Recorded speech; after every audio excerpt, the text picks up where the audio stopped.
அன்பு நண்பர்களே, அனைவருக்கும் அன்னை சமையல் உமாவின் அன்பான வணக்கங்கள். இன்னைக்கு அன்னை சமையலில் பார்க்க போகிறது தீபாவளி ஸ்வீட் ரெசிபி பூந்தி லட்டு. நம்ம கடையில் வாங்கி தாங்க சாப்பிடுவோம். இன்னைக்கு வீட்டிலே எப்படி சுலபமாக செய்யலான்றதை பார்க்கலாம். வாங்க பூந்தி லட்டு எப்படி செய்கிறதுன்னு பார்க்கலாம். இப்போ 3/4 கப் தண்ணி சேர்த்துக்கலாங்க. அடுத்தது 3/4 கப் சர்க்கரை சேர்த்துக்கலாம். சர்க்கரை நல்லா கரையிற வரைக்கும் வெயிட் பண்ணலாம். 1 கப் கடலை மாவுக்கு நான் 3/4 கப் சர்க்கரை போடுறேங்க. நீங்கள் விருப்பப்பட்டீங்கன்னா சர்க்கரையோட அளவு அதிகமாக கூட போட்டுக்கலாம். இப்போ கொஞ்சமாக ஏலக்காய் பொடி சேர்த்துக்கலாம். 1 ஸ்ட்ரிங் வந்தோடனே இறக்கிடலாங்க. இப்போ சர்க்கரை நல்லா கரைஞ்சிருச்சுங்க. சுகர் சிரப் கொஞ்சம் கொஞ்சமாக திக்காகிட்டே வருது. இன்னும் ஸ்ட்ரிங் கன்சிஸ்டன்சி இன்னும் வரலைங்க. இப்போ பாருங்கள், ஸ்ட்ரிங் கன்சிஸ்டன்சி வந்துருச்சு. இப்போ பூந்தி செய்கிறதுக்கு தேவையான பொருள் என்னென்னு பார்த்துக்கலாம். 1 கப் கடலை மாவு,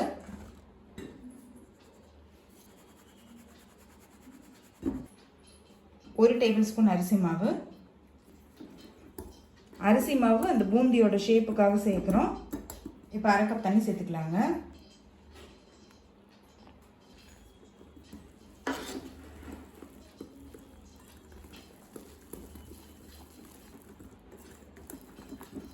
கட்டி இல்லாமல் கரைச்சிக்கோங்க. இப்போ அடுத்தது கொஞ்சமாக எல்லோ ஃபுட் கலர் சேர்த்துக்கலாம்.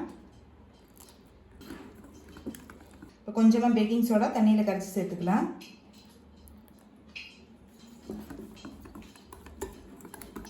இப்போ இது எல்லாத்தையும் நல்லா மிக்ஸ் பண்ணியாச்சுங்க.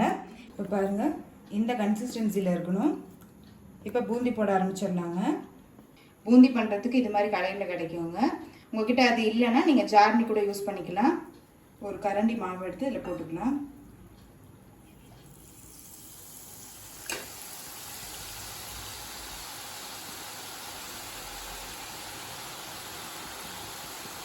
மேலே வச்சு இப்படி தட்டிக்கோங்க.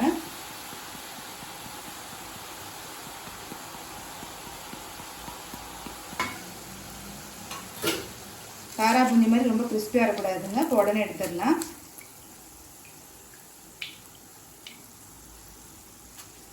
இப்போ நம்ம சுகர் சிரப்பில் இதை போட்டுடலாங்க. இப்போ அடுத்தது இன்னொரு செட்டு போட்டுக்கலாங்க. நீங்கள் அடுத்த தடவை பூந்தி போடும்போது நீங்கள் கழுவிக்கணும். அப்போ தான் வந்து பூந்தி அதே ஷேப்பில் வரும்.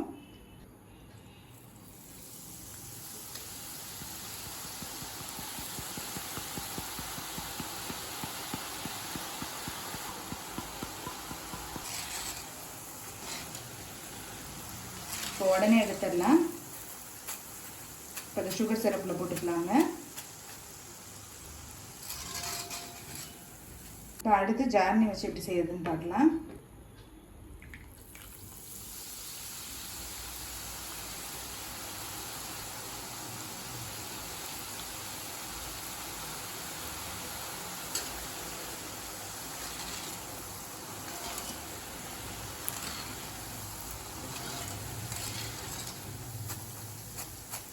இப்போ பூந்தி எல்லாத்தையும் பொரித்து நம்ம சக்கரை பாகில் கொட்டியாச்சுங்க. பாருங்கள், இன்னும் சுகர் சிரப்பு இருக்குது. இப்போ இது 1 மணி நேரம் நல்லா ஊறட்டும். பூந்தி நல்லா அப்சர்வ் பண்ணிவிடும்.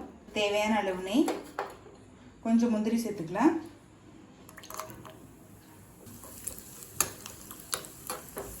அடுத்தது கொஞ்சம் திராட்சை,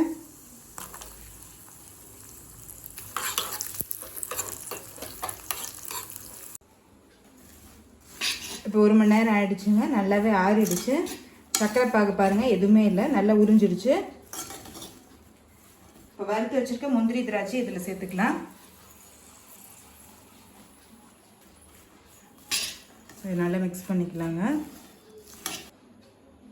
இது கரண்டி வச்சுட்டு நல்லா மேஷ் பண்ணிக்கலாம்.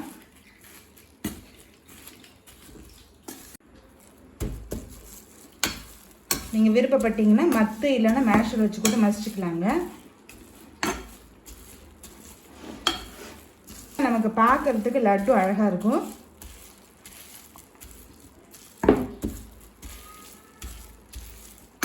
கடையிலலாம் பார்த்தீங்கன்னா நல்லா மத்து வச்சு மசிச்சுப்பாங்க. இப்போ பாருங்கள், நல்லா மேஷ் பண்ணியாச்சு. இப்போ நம்ம லட்டு பண்ண ஆரம்பிச்சிடலாம்.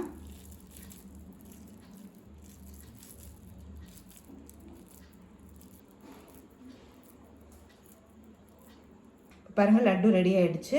இப்போ அதே மாதிரி எல்லாத்தையும் பண்ணிக்கலாங்க.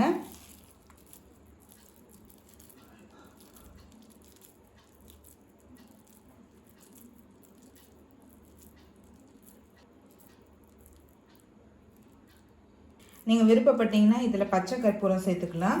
பச்சை கற்பூரம் கொஞ்சமாக சேருங்க, ரொம்ப சேர்த்தோன்னா நம்மளால் சாப்பிட முடியாது. ஒரு சிட்டிக்கு அளவு சேர்த்திங்கன்னா போதும். அதே மாதிரி சில இடத்துல பார்த்திங்கன்னா லவங்கம் கூட சேர்ப்பாங்க. உங்களுக்கு அந்த டேஸ்ட் பிடிச்சிருந்ததுன்னா இது ரெண்டுத்தையும் நீங்கள் சேர்த்துக்கலாம். இப்போ எல்லாத்தையும் லட்டுவாக பிடிச்சாச்சு. 1 கப் கடலை மாவுக்கு 10 லட்டு வந்திருக்குங்க. இப்போ பூந்தி லட்டு ரெடி ஆகிடுச்சு. ரெசிபியை ட்ரை பண்ணி பாருங்கள், கண்டிப்பாக உங்களுக்கே பிடிக்கும். ரெசிபி பிடிச்சிருந்ததுன்னா வீடியோவை லைக் பண்ணுங்கள், கமெண்ட் பண்ணுங்கள், ஷேர் பண்ணுங்கள். இது வரைக்கும் அன்னை சமையல் சேனலை சப்ஸ்கிரைப் பண்ணலன்னா சப்ஸ்கிரைப் பண்ணுங்கள். தேங்க்யூ.